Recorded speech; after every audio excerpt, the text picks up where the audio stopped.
Hey everyone, welcome to another episode of Founders Table. This podcast is focused on conversations with current founders to deconstruct their lessons and tactics in order to help you build your own startup. If you like this podcast, don't forget to rate and subscribe in your podcast app. This will keep you up to date on latest episodes, as well as help others find out about the show. My guest today is Julian Rowlands, founder of Cashboard, an AI-powered analytics platform built for finance teams. Julian doesn't have a traditional tech background, growing up the son of a writer and studying history in college before becoming a serial CFO. Julian got into finance after graduating from college during the Great Recession and applying for over 100 jobs, where he got one interview, which resulted in a job offer, making the decision for him.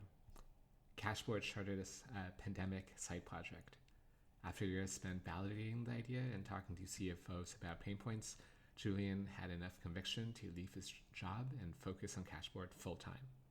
In today's episode, we talk about Cashboard's mission to invent the solo CFO by utilizing AI and financial analytics, focusing on addressing real problems with practical solutions, and the goal of AI in financial data. Now, without any further ado, I give you Julian. Julian, welcome to Founders Table. Happy to have you on. Thanks, Kevin. Great to be here. I want to kind of start off with your family. As I understand, you're the son of a writer, and I'm wondering how that, if anything, has shaped your childhood or the decisions you have made later on. It's a great opening question. So my mom is a pretty accomplished journalist and writer. Spent most of her career freelance, writing for places like Vogue and People magazine. I think the freelance piece is key. I think I grew up in a very scrappy household, right? Like when you're freelance, you're always looking for the next gig, always out there hunting for the right way to find more work. And so I think a lot of building a startup is actually kind of rhymes with that. Just being scrappy, being able to, willing to do whatever it takes to build and get to the next step. I think that's the main thing. I think I also kind of think in stories and narratives and stuff like that. I was a history major. Everyone in my family on my mom's side is a writer or a teacher, an art historian or something. A lot of reading and writing. But I think the scrappiness in particular, just being willing to keep fighting. My mom and I actually talk a lot about, when we talk about, how the startup's going, how Cashboard's going, something she can always really relate to is just scrapping it out, finding the next customer, what it takes to close a deal. Even though I'm selling software to CFOs and she's selling, writing services to magazines and things like that, and selling book proposals, there's a ton in common there. She's a great ally. It's I think I haven't really thought of, at least for writing, kind of the scrappiness involved in getting a next gig, getting a story. And look, I understand you, as you mentioned, you studied history in school. How did you end up in finance? So I graduated from college at the kind of in the middle of the Great Recession, and I applied for 100 jobs, and I got one interview, and I got that job. So I was like, okay, cool. I guess that makes the decision for me. But I knew I wanted to do, when the recession was happening, then I was pretty curious about why. All of a sudden everyone was saying, you're gonna, your generation is in a really bad spot. You're never going to find a job. The whole economy's in tatters. And I didn't understand why that was happening at all. So I took a class in college called The History of Financial Crises, and then just kept reading everything I could and just found myself very interested in finance and economics. It's at its core, accountants are historians and storytellers and scorekeepers. And then taking those scores and aggregating them and seeing that broader picture, I thought was really beautiful. And so I decided to try and go into the finance world. my first job, the one that was the only interview I could get coming out of undergrad, was doing data systems work and like data warehouse build outs for hedge funds, which I think I probably would have chosen in that moment a more like core financy job, banking or something like that. But getting to operate at the intersection of finance and data, and building out that sort of technology like focused part of my brain actually turned out to be, it's I think it was Steve Jobs, but the dots always look like a line in retrospect. And now I'm building, software for CFOs. And I think if I hadn't started out at that, overlap of technology and finance, I would not be in the seat today. So I feel really lucky to have gotten that one interview. Yeah, I've noticed that also come up in my own life as well as others. This idea of like looking and connecting the dots in reverse, and I almost wonder if that's it's kind of like the storytelling aspect of our natures, right? Like maybe they were just different dots, but we have the tendency of we want to string our lives together in a narrative, and looking back, this is that story. Totally agree. And I also think opportunities are found at like intersections and overlaps and things like that. And so I think the dots the dots in the past do kind of influence the future dots, even if it's pretty subtle in the moment. And during the pandemic, that was a hard time for a lot of people. And I believe that around that time, you decided to start your own side hustle. Could you tell us a little bit more about that? Yeah. So I don't talk about this a ton, but Cashboard started as a side project. I was working as head of finance for a company called Spruce, which was doing really well, and which was a great experience. But I had just, so I'd been living in Jakarta, Indonesia, up until December 2019. I was working as CFO for a YC company called Zendit, which was an amazing experience. But I'd, gotten back to New York and I was like, okay, let me, my mom's in New Jersey. I can spend a lot of time with family and friends and I can kind of come back to my roots a bit. And then the pandemic hit and I had just signed a lease of this tiny little apartment in Lower Manhattan. And at the moment I was like, okay, I'm near all the bars and restaurants. Great. I don't need that much space. And then every single bar and restaurant shut down. And I was like, I see a curveball. And I was honestly pretty depressed. I was in a pretty bad way. And so I told myself, okay, what can I do? I suddenly have all this free time. I suddenly, am I'm such an extrovert and that whole side of me was kind of taken away from me, in a way that was very like stressful and painful.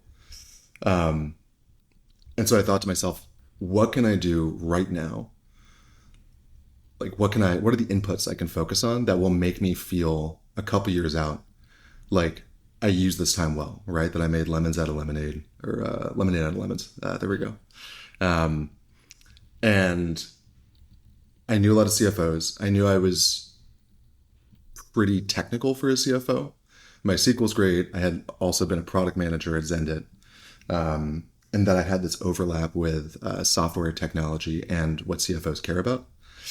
And I said to myself, okay, let's spend 5 to 10 hours a week just getting on the phone with other CFOs, ask them about their problems, and start thinking about what a product could look like that would actually solve these problems. And so spent over a year doing that, actually incorporated Cashboard in early 2021, and then left Spruce in 2022 to go full time on Cashboard once I felt like I had a lot of conviction around it. When you were, I guess when you started the project, did you think that it was something that was going to be a business, or was it more of a project that kind of evolved into a critical momentum? But how did you think about it going in?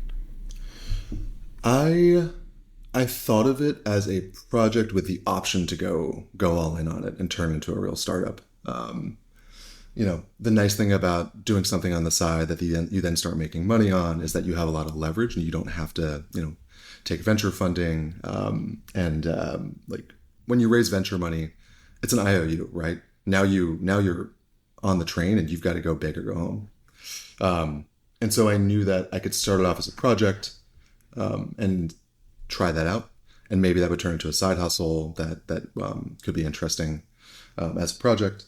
And if I felt a lot of conviction, then I could go all in. And I wound up going all in.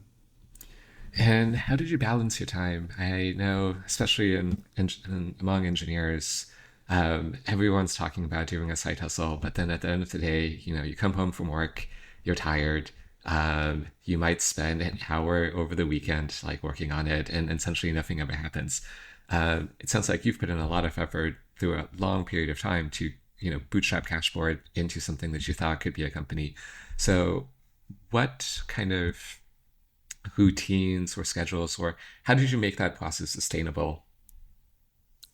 So I am notoriously undisciplined, and I have pretty bad ADHD. I got diagnosed in high school, and all the meds I tried basically like altered my personality and made me very sort of flat. And so I've been unmedicated since I was 17. So structured, discipline, all that stuff does not come naturally to me. What does work for me very well is accountability to someone else. There was an engineer I was working with at the time, a really talented guy named Jake Worth. And he and I had weekly standing meetings, just once a week. And we basically come back and share what our progress was and talk about what we were going to do on the next over the next week. And so that worked really well, knowing that I had to come back and have something because this other person was also working hard on this and on the side. That worked really well for me. And that continues to work well for me at Cashboard now that we're a venture-backed startup. Regular meetings, daily stand-ups, just being in the mix and feeling a strong sense of accountability to the whole team. Got it. And I guess one more thought on that is, so it sounds like being accountable to another engineer, that really helped you make sure that you kind of delivered progress. And I also found that's also like in YC, that's what's really helpful is meeting with your group, talking to your partners, because it's like, okay, like we've just talked, we mentioned all these issues, I better fix them before the next meeting. In terms of the practical day-to-days, did you find it was easier for you to make a little progress every day, or was it more taking like a large chunks of time over the weekend, a combination of both, or did it just change week by week? It would change week by week. And because so much of the work there was doing discovery, getting on the phone with CFOs, I would just, whenever in the evenings or the mornings that they were free, I would just go with that. So that was a lot of the work. It was kind of on other people's schedule as well. So no hacks. Got it.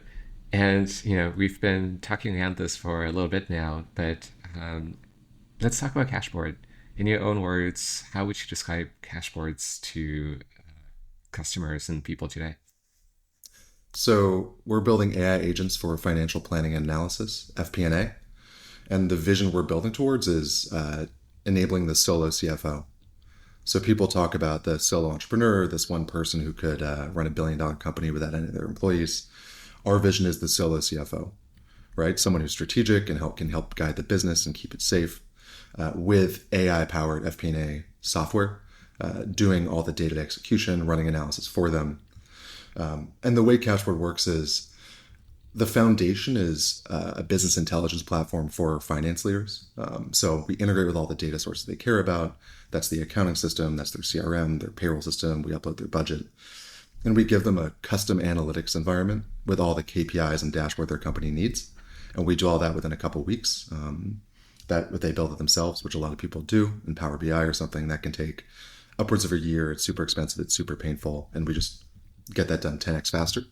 And then we layer AI on top of that to actually run the analysis on the CFO's behalf. When you mentioned like if they build it themselves, it can take up to a year. What exactly are they building? Like, what is the kind of time-consuming parts of that process? So, at a mature company, mature I mean a couple hundred employees, a lot of finance teams will have for the FP&A function, we'll have two main tools. One will be their budgeting or forecasting or modeling tool. That could be Excel. That could be something like Anaplan or Adaptive. And then they'll also have a single source of truth.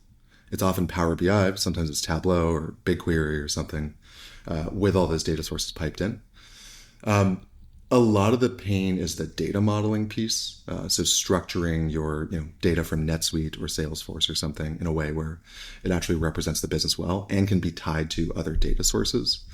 So getting the data pipelines up and running, getting the data structure and the data model and the database to actually fit your business, building the data mapping that connects the dots, because everything has a different name in every system, right? You might have a department in your accounting system that says it's called customer success, and then you might have a department in your payroll system that's called customer support, because you have different people manually typing in these labels, and so connecting the dots in the label piece is also pretty hard. I find, regardless of industry, some of the common problems are still the simple things of consistent naming. And it's amazing just how something so simple can be so complicated to get right at scale. Yeah, absolutely. And what a lot of finance teams wind up doing is they'll do these massive, potentially years long data label overhaul projects where they essentially go to every system and they force everyone to use the exact same labels, and they're hyper disciplined about it. And that's just brutal, right? But it says a lot about the state of the data tools available to finance leaders, that is the only option that feels safe to a lot of people. And that's one of the things we built Cashboard to solve. And in terms of getting into the implementation, you mentioned Cashboard uses AI to simplify a lot of these problems. In a day-to-day, practically, what does that actually look like? We are using AI to actually write narratives for people on top of their data. So you have perfect KPI dashboards coming in from all your systems with live data. So they're always up to date, always source of truth, always tells you the latest. And then running AI prompts against those dashboards to actually write up the analysis for you and deliver it to your inbox. When I was a CFO, I had to hire a bunch of junior FP&A people who would do all those data chores, pull down CSVs, run VLOOKUPs, and get to that state where they had refreshed charts with updated data pretty painfully. And then they would write up analysis and then deliver that to me, and then I would edit it and we would send it out. And now Cashboard AI is solving every single piece of that. And all the CFO has to do is actually read the analysis, make edits if they want to, and then distribute it.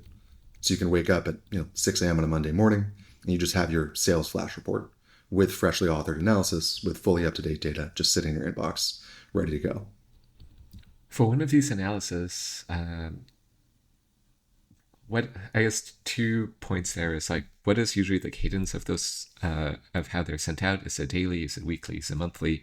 And then 2 is, what are kind of like the key highlights that these analyses usually convey? Is it that, look, it looks like our business is trending, like either positive or negative? Does it depend on the business, or are there pretty common points across these reports that are sent out? So this is one of the fun things about the business. I think of it as fun, but other people might not, which is every business is totally different. Like we don't have a single customer who's using the exact same set of systems. So you have to be set up to handle any constellation of softwares if you're building a solution at scale. And we have 400 plus integrations thanks to some great integration platform partners. And there can be daily reports, a daily sales report or something showing you the latest that's coming in Stripe. Weekly flash reports showing how each department's doing. I think that works particularly well for sales, right? Reviewing your sales funnel. What prospects have you lost? Who's going further down the funnel? What are the most promising prospects out there? And then monthly, that'll often be department level flash reports. So telling each budget owner how much they're spending relative to their budget or their latest forecast, and then running overall KPIs for the business itself and saying, where are we relative to the strategy that we set out to execute? In that case, it seems like there's quite a wide variety of purposes across these reports, depending on the use case. I would imagine the analysis for the most promising prospect might be very different from, how are sales going? When you are coming up with these analysis, do you customize prompts for essentially these different use cases? Do you let your customers edit that? But how do you make it so that you can generate a report that essentially seems to cover kind of any sort of breadth of your customers' use cases. So we give them the ability to fully customize the prompt. We obviously have some behind the scenes stuff that we write up as well that's not editable. But we think it's important to give them the ability to continue to evolve the prompt over time, right? Because if the CFO is going to be, if we're taking CFOs from being managers to being conductors of AI agents that do work on their behalf, then the ability to keep tweaking and to try out, A/B test different prompts against their data is pretty important. One other detail here, I see some FP&A, like AI powered FP&A startups trying to do this by just feeding the raw data into the model and having it say, okay, tell me what you think is important and build the charts that you think represent those important points, and then write up an analysis around that. And I think that's the wrong way to do it. I don't think you want to have the API coming up with an opinion on what's important to the business and what charts should be used to represent that. I think that it should be your job as the finance leader to have that already laid out by having your perfect custom KPI dashboards and metrics and all that show exactly this is what's important. This is how we measure it. This is what we care about. But letting AI go into the underlying data, pull citations, explain exactly what's going on with that question that you've fed it, and not letting it freelance upstream. This reminds me of something that you mentioned to me before this, which is that you are explicitly not trying to sell a modeling tool. Maybe go into a little bit more that why not a modeling tool, and exactly the differentiator that or the kind of space that Cashboard is occupying. Yeah. So I'm building for myself as a former CFO. And when I was a CFO, I had this incredible modeling tool that I loved. You can cry for my cold dead hands. And it's called Microsoft Excel. And the reason it's such a good tool, so it's not good for pulling data from a bunch of different data sources and cleaning it and mapping it. And it's not really even that great for, charts, dashboards, KPIs relative to a BI tool. But the outcome or the goal of modeling is not to produce a guess of the future, but for me to really understand the business and really think through it and get smart about what matters to it. And having your hands dirty in Excel is the best way to get there, in my opinion. What was hard for me, though, as a CFO was consolidating all your data into a single source of truth, building data workflows on top of that data, writing up cursory analysis on top of that, and distributing that consolidated data as well as that analysis, and scaling analytical capabilities. That's something I had to hire people for. And that's what we're focused on solving. It seems to me that if you were to distill the role of the CFO to the core, the essence of it, the core of it, it seems like it is a modeling piece. It's once you have all the data, how do you think about your business? How do you answer the important financial questions? And you're saying that is still something that is essential for a CFO to do, but then there's all this extra craft of preparing the data, and then once you have that insight of distributing it, formatting it, and everything else, and kind of those are kind of like the ends, at least as I see it, that Cashboard is tackling. How do you run a data-driven business where everyone understands what's happening, where you are relative to your goals, and what the drivers are to get closer to those goals? That's what we're solving. And right now, when you look at the state of AI and as it applies to your business, what has been working unreasonably well, or what were you delighted at, and what are currently the limitations that present day tools are hitting a wall against, if any? Yeah, that's a good question. So what's been really cool to see is, if you run one of the earlier, older foundation model means a year old or something, or 2 years old, which is crazy and fun. If you put data, financial data, into one of those tools, it'll often get the math wrong. And that could be it's doing incorrect addition. It could be that it is actually sort of hallucinating some of the inputs, And now with later models, what you'll see if, like, to use OpenAI, and I'm intentionally being vague about what we're using under the hood, but if you use ChatGPT or something to run analysis on financial data, it'll actually build a Python script that'll do the math for you as part of its analysis to make sure there's no hallucinations in there. And advances like that are really, really cool to see. Got it. Um, so for present day use cases, are there anything in terms of features or anything else that you would like to see from model providers?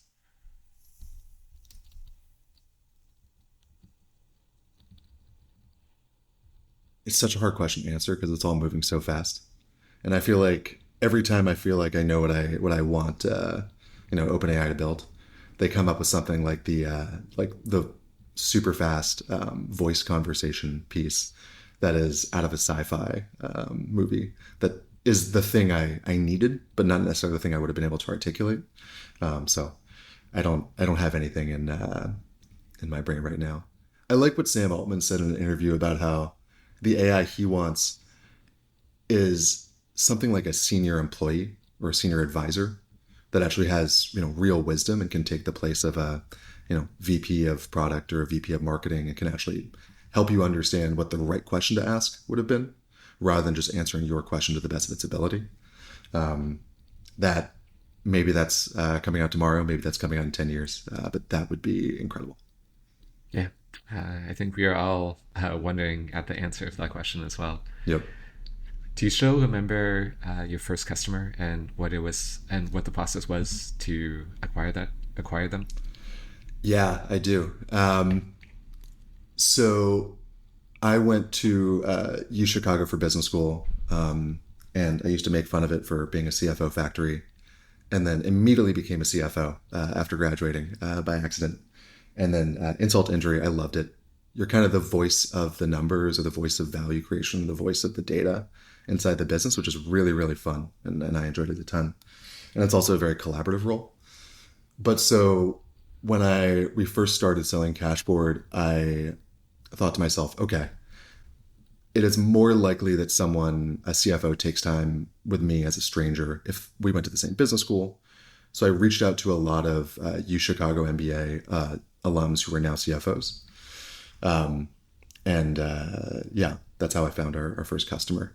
And then to essentially sell into uh, to CFOs or companies that have CFOs. For example, like I know in B2B sales, a lot of sales, it's not just the team wants to use your tool, but sometimes it's compliance requirements like SOC 2 or HIPAA, depending on the industry. Are there any hurdles or any checkboxes that you needed in order to sell to CFOs? You definitely need SOC 2. People often want to make sure that you have all the integrations as well. So I think it's really important to build on top of integration platforms that give you a lot of things out of the box rather than building every single one yourself.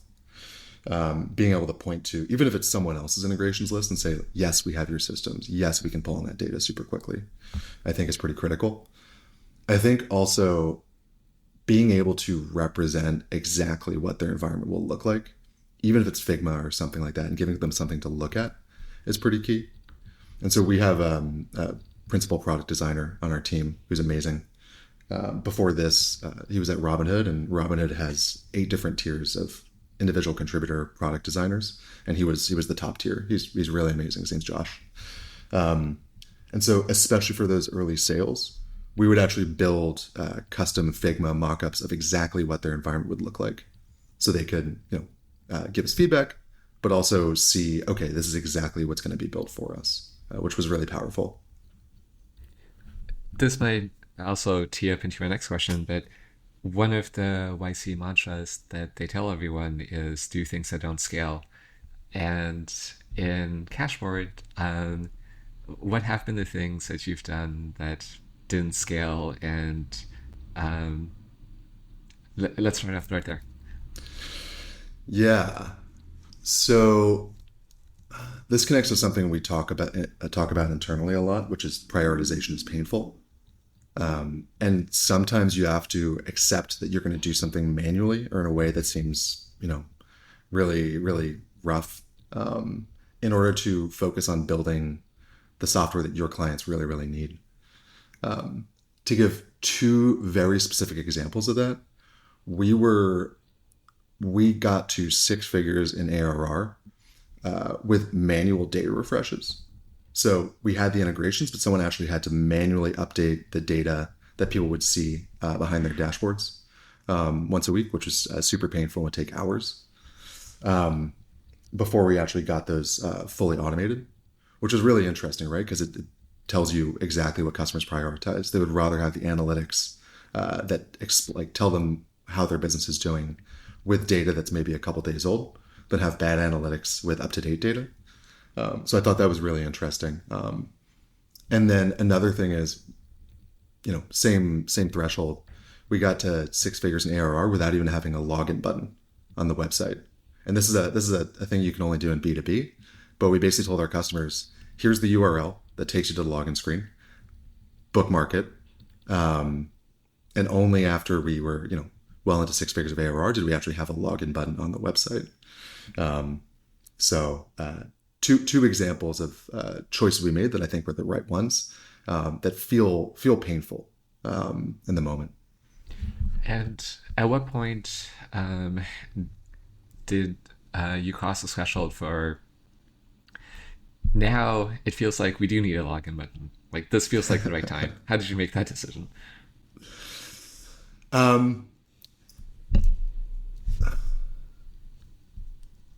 Honestly, I actually can't remember the login button decision. It was pretty trivial just to add that to the landing page. So I think if it had been a huge lift, then I think that would have been another thing. But we just slotted into a later sprint, and it wasn't too many story points. For the manual refreshes, that was I think it took us a month maybe before we got that updated, and that was. The main driver there was that it was taking up a ton of engineering time. And it was just not, that's not building game-changing feature work or AI functionality. And it also wasn't, our customers do want the ability and have the ability now to just press a button and have data flow in, or just have it running on a schedule. And so I think there were a lot of pressures from a lot of different places that made it quite obvious that we were going to prioritize that. Got it. I want to talk a little bit more about the broader industry that you play in. When you sell to CFOs and you look at the competitive landscape and what customers want, who do you position yourselves against, if anyone? And what do CFOs look for when they're evaluating options for Cashboard, for this sort of functionality that Cashboard delivers? Yeah, so there are quite a few FP&A startups out there, and a lot of them are really incredible and run by super sharp founders. I got coffee with Siki Chen from Runway a couple weeks back in San Francisco, and I'm really impressed with what they're building. We position ourselves, so we don't really wind up in bake-offs with other FP&A startups because we don't do modeling, right? If you're looking for a modeling tool, you got 20 different amazing options.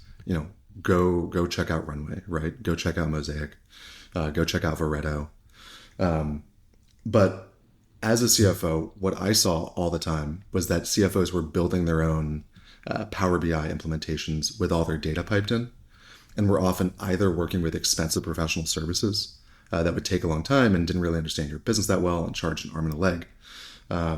Or we're stuck asking internal data engineering resources for help. Take away time from building revenue generating features to build this data infrastructure for the finance team. And both of those were super painful. And so that's the specific use case that we're solving for, right? And so I think it's a little subtle, and it can be hard to explain that to someone who doesn't sit in the CFO seat. But we are primarily competing with professional services. Got it. And it seems like for that, you have this unfair advantage of essentially software at your disposal. Exactly. And we have all the data models that finance leaders care about. We have all the integrations already. This is the only thing we do, right? This is our bread and butter. And so it might take someone, we hear about horror stories where Power BI takes 3+ years to get to done, or you get to done, but now every time you have to change a data model, you have to go back to the professional services firm. I've heard of one that quoted a company that's actually a client of ours. Every time you add a new data source, we'll charge you 40 to 60K. Hmm. And that's bananas. But so we're able to get people like all their data into a fully customized BI environment within a couple of weeks with custom dashboards in there. We have all the same BI functionality as something like Tableau or Looker or Power BI. And we're able to do that 10 times cheaper, 10 times faster.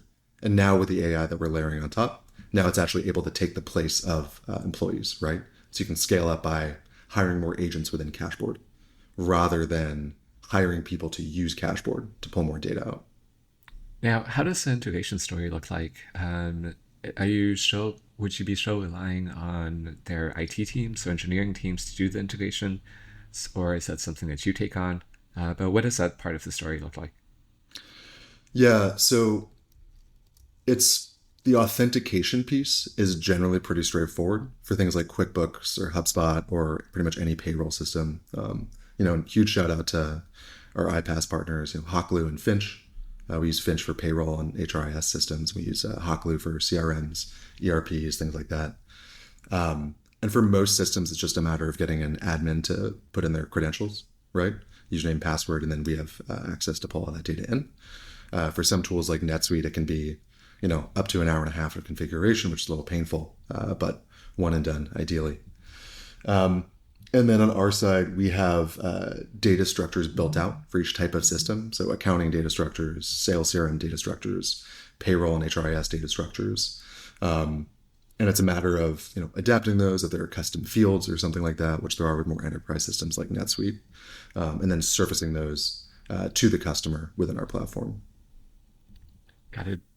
And today, what is your go-to market? How do you find new customers today? We send outbound emails. That's worked really well for us. A little bit of light content marketing on things like LinkedIn. I'm always surprised by how valuable just, even once a month, just a LinkedIn post saying, have I reminded you that, we're building FP&A tooling for CFOs with AI can actually lead people to remember and reach out. And that's actually how we closed our second last customer. We'd had a conversation a year ago and they'd seen a LinkedIn post and they were starting to think about solving this data problem for finance. And they reached back out. But honestly, sending emails to people, cold emails works pretty well, right? And these are not, what we found is, it's easy to get a lot of responses if you're asking for feedback or something like that. Or just like saying, I'll give you, a coffee gift certificate or something like that. But where we felt like we hit product market fit is having an email structure that's very, very clear about what we do and being very clear that it is a sales email. And then once we got really strong responses to those, that's when we knew we were onto something. I guess a few thoughts to what you said. I think one on the LinkedIn, I think you're absolutely right. In a lot of LinkedIn, it can just be just a reminder to people that you exist. There's another YC founder that she does a really good job at keeping, they do sales essentially help you save money on AWS. And her strategy, she posts essentially like an AWS meme or like an AWS joke every day on LinkedIn consistently. And so it's like she's always top of mind. This is the company's pump. And Costco then, for cloud. Yeah. Great line. Yeah, they got some memorable lines there.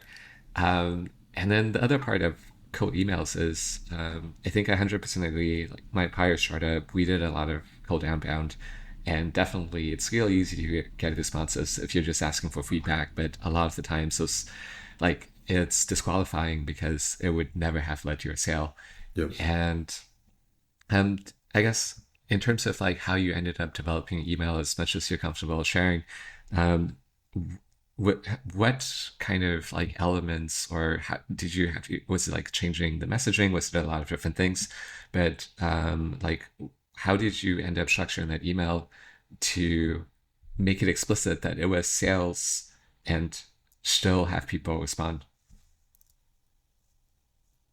So I think a lot of it is actually selling the right product, right? Um, we, the AI powered FP&A agent is not the first thing we were building. At first, we were building something that just solved monthly reporting out of your accounting system.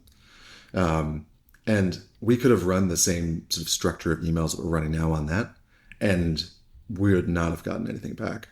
So using response rates to cold emails that are very clear, and like, obviously you want to tweak and try out the small things, like emails where I mention that I'm a former CFO do a lot better than emails where I don't, right? Saying like here's my background, I've lived your experience, like I understand where you're coming from. I'm building for you because I am you, right? Things like that obviously make a big difference, and then having the right length and the right number of bullet points and stuff like that, and the right number of follow-up emails. Um, but if you're doing all that decently and you're still not getting a ton of responses, you probably need to tweak your product. You probably need to change the thing you're actually selling, change the value proposition. And so I think that, you know, sales response rates in some ways are the most important, or one of the most important benchmarks for whether or not you're actually getting close to product market fit. Got it.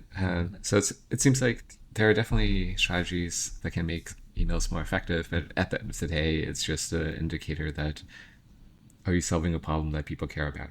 And if you are, then that's ultimately going to be the biggest driving factor. Exactly. And, you know, calling out the hard thing, right? Like if you are getting in front of people and you're showing them demos and they're not excited, that's a signal you got to keep going, keep tweaking. If you're showing them demos and they seem excited and then they cancel your follow-up call, or they say, oh, get back to me in a couple months, this might be more priority then, doesn't seem like you're solving a hair on fire problem, right?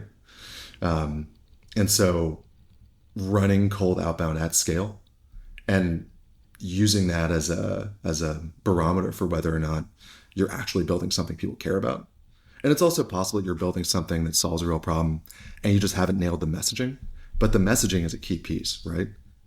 You can't get distribution without being able to articulate how you can help someone.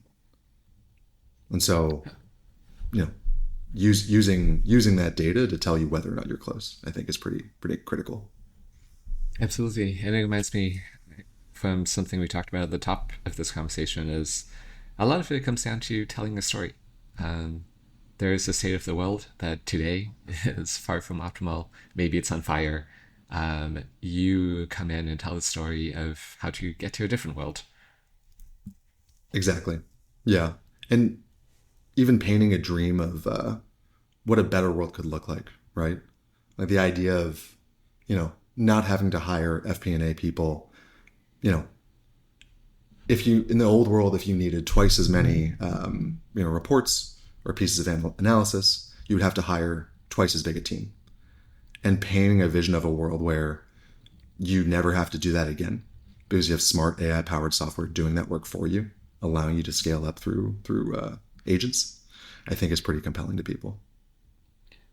Today, what are your KPIs? What do you track to know that you are doing a good job? So being B2B, we don't have thousands or millions of customers. Honestly, we check logins, we check to see who's in the system, when they're in the system. But fundamentally, I just try to talk to my customers as much as possible. I text with a lot of them.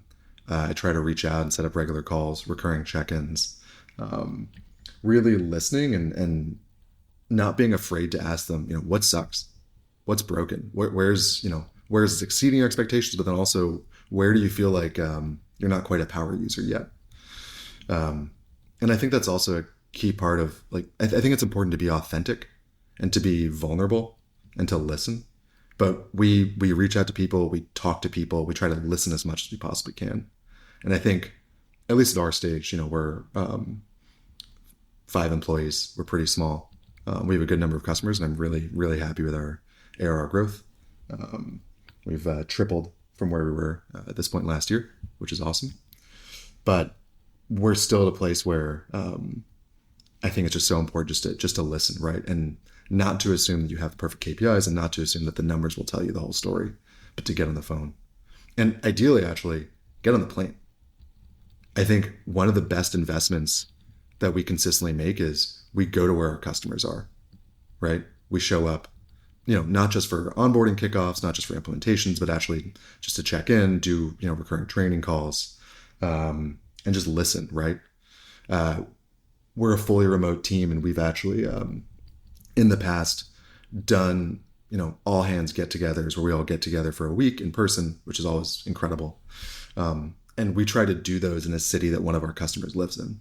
So we can, get the whole team, all the people, including the engineers who don't necessarily interface directly with customers, actually into the office, right? And seeing Cashboard up on people's screens, so they can see exactly how they use things. So, yeah, that's how I think about getting to the outcome that KPIs would accomplish at a larger company. I think that's really smart. I think it also goes with the YC advice of talk to your customers, Yep. which it sounds simple in practice, but I think more than half the batch, like I know we were guilty of not really doing it, because it's not just like have a conversation with your customer, but kind of what you said of actually listening, Yep. of asking the hard questions, of actually getting to like, does this matter? I love that your ideas with offsites where since you're going to fly anyways, might as well fly to where the customer is. And as you were saying this, it also struck me with kind of the analysis that y'all are doing right now with your customers, which is the kind of high touch human to human messaging and talking to essentially what happens in the CFO role once you get bigger, which is I think a lot of the capabilities that Cashboard provides is you have a bunch of numbers, you run analysis through them, and then you kind of paint that story. And the question I guess I'm trying to get at is like, does that change then? Like when the company gets bigger, it's like right now it's this very high touch, actually, you understand how you're doing by talking to John and Jane and the people that are using your tools, but it seems like for basically all companies, once they get bigger, it's more of the story through the numbers. So how do you balance those two things, especially as the company grows? I sleep a little less. We also just signed our first international client, and they're based in Singapore and Indonesia. So I'm sending a lot of 2 or 3 a.m. emails. So the less sleep thing is very top of mind right now. It's a good question. You hear horror stories about people who wind up, and all the recent discussions on founder mode I think are really interesting because I think advice for so long was, hire professionals to intermediate between you and what gets built, or between you and your customers. And so I think it's super important to, maintain that interaction, right, and that relationship. And obviously it gets harder, but that's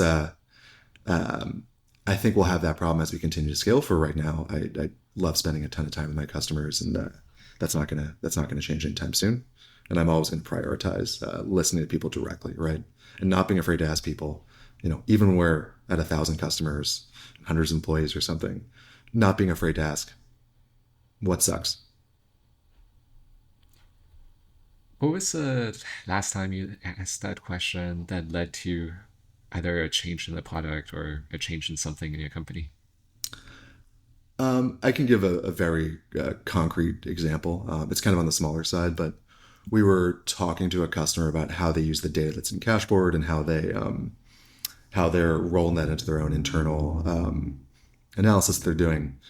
And they were talking about how it's hard to copy and paste numbers out of Cashboard into Excel because there is still some analysis that Excel is great for.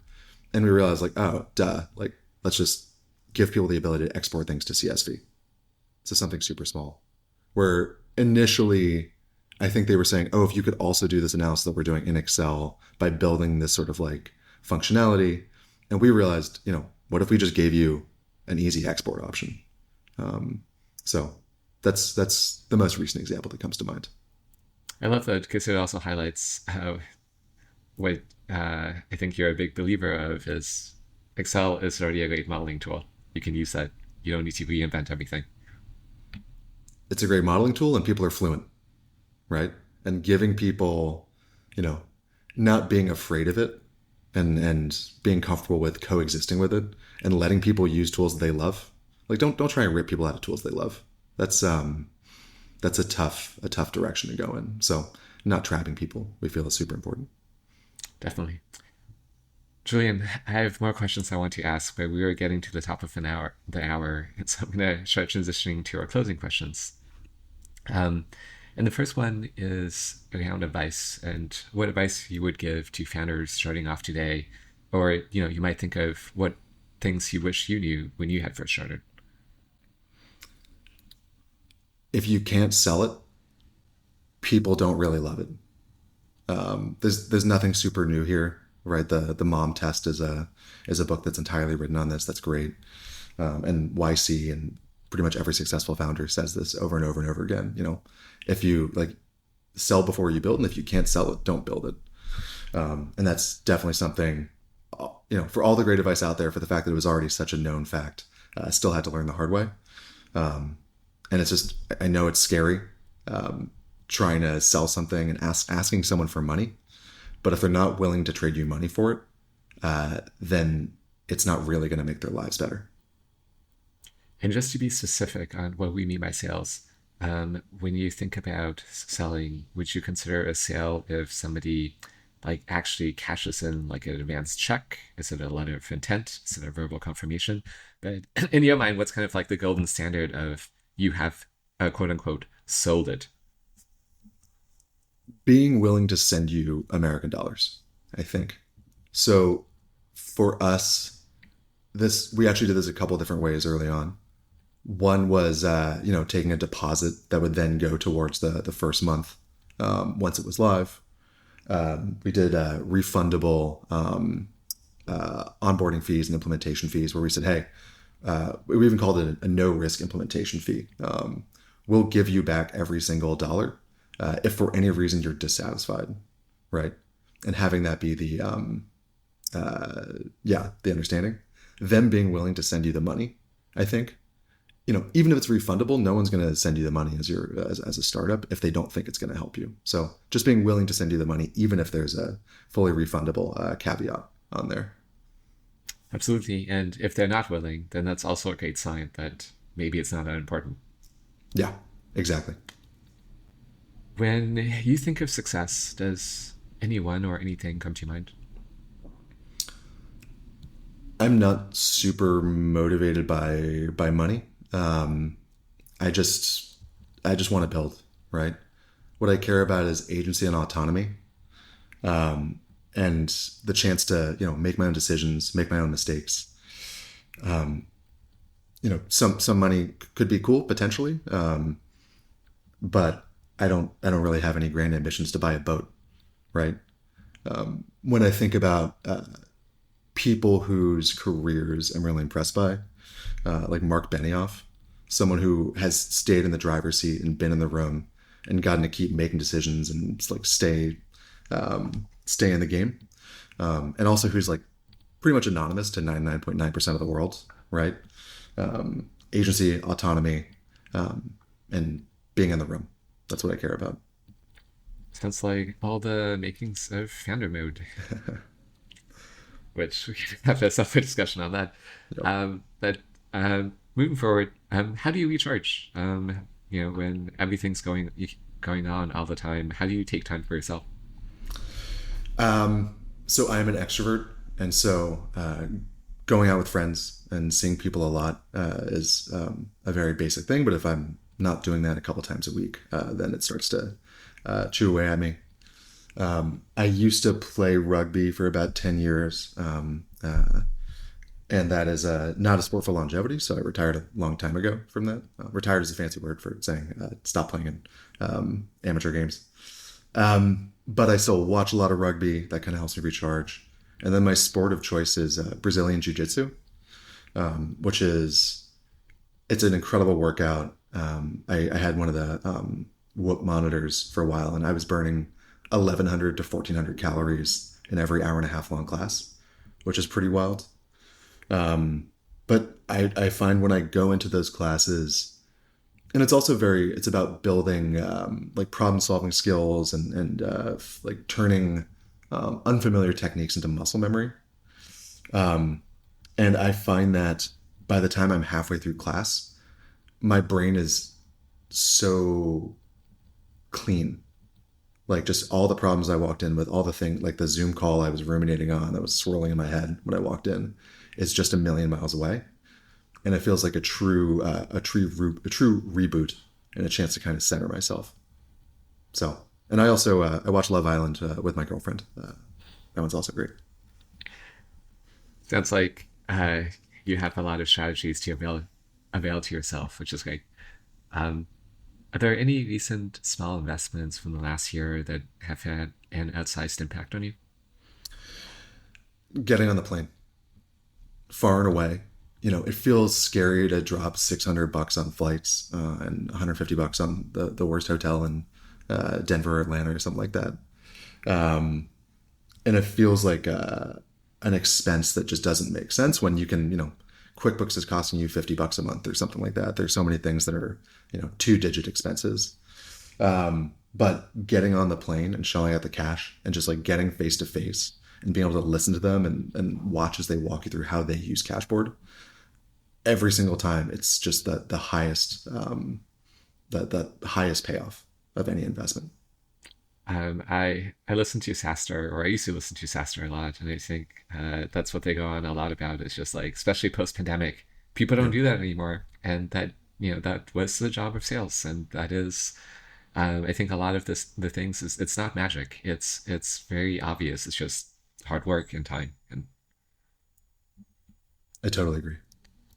And then the last question I usually ask, I know that when we first talked, you said you didn't really have anything for this last part, but in case you change your mind, um, in terms of asking offers, is there anything you would like to request from my audience or anything you would like to offer? Um, if you're listening to this and you want to connect on LinkedIn or something like that, feel free to do so. Just say you're the podcast. If you know a CFO or a company that is struggling with their FP&A data stack or figuring out how to scale analytical abilities without hiring a ton of people, I would love an intro. Obviously, sales are cool, but fundamentally, just don't be afraid to reach out and say hi. Awesome. Well, then that concludes the show. Julian, thank you so much for talking to me. This was a lot of fun. Thank you, Kevin. This was awesome. Hey, just one more thing before you go. Thanks for listening to this episode of Founders Table. If you like the show, please subscribe in Apple Podcasts, Spotify, or wherever you get your podcasts.